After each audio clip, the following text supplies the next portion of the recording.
నిన్న రాత్రి 10:00 తర్వాత ముఖ్యంగా ఈ వీడియో వైరల్ అయింది బాగా. 10 నుంచి 11, 12 అందరి నుంచి కాల్స్ కూడా వచ్చినాయి. జనరల్‌గా ఏందంటే అనంతగిరి గాని, వికారాబాద్ అడవుల్లో గాని స్థిరంగా ఉండే చిత్తపులులు ఏం లేవు. ముఖ్యంగా బయట నుంచి చిత్తపులు వచ్చి విజిట్ చేసి వెళ్తుంటాయి. కానీ మామూలుగా ఆగస్టు, సెప్టెంబర్, అక్టోబర్, నవంబర్ ఈ నెలల్లో వస్తాయి. కానీ ఈసారి కొంచెం ఈ జనవరి, ఫిబ్రవరి మంత్‌లో కనపడింది అది.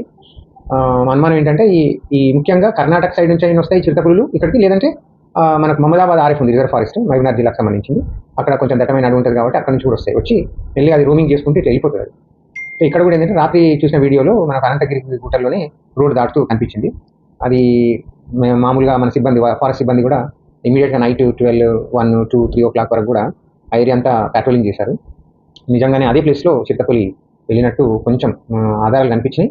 కానీ డైరెక్ట్ సైటింగ్ అనేది ఎవరికి జరగలేదు ఇంకా. స్టిల్ ఈరోజు కూడా వెతుకుతున్నారు. దాన్ని నాకు తెలిసినంత వరకు ఏంటంటే ఇది అక్కడ స్థిరంగా ఉండకుండా వెళ్ళిపోయి ఉండొచ్చు. అంటే వెళ్తే ఎలా ఉంటుందంటే మున్నూరు సోమవారం అటు నుంచి దారూరు అటు నుంచి అలా వెళ్ళి ఉండే అవకాశం ఉంటుంది. కాబట్టి ముఖ్యంగా ఈ ప్రాంతంలో ఉండేటువంటి ప్రజలు కొంచెం అప్రమత్తంగా ఉండాలి.